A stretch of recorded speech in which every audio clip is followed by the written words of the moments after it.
He fet un ninot de neu, de cotó, fuix i farina, dos botons que fan els ulls, la boca de purpurina.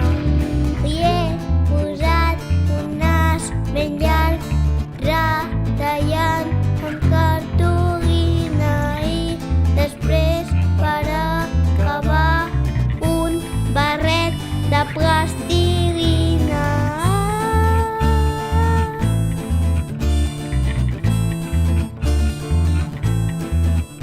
He fet un ninot de neu, de cotó, fuix i farina, dos botons que fan els ulls, la boca de purpurina.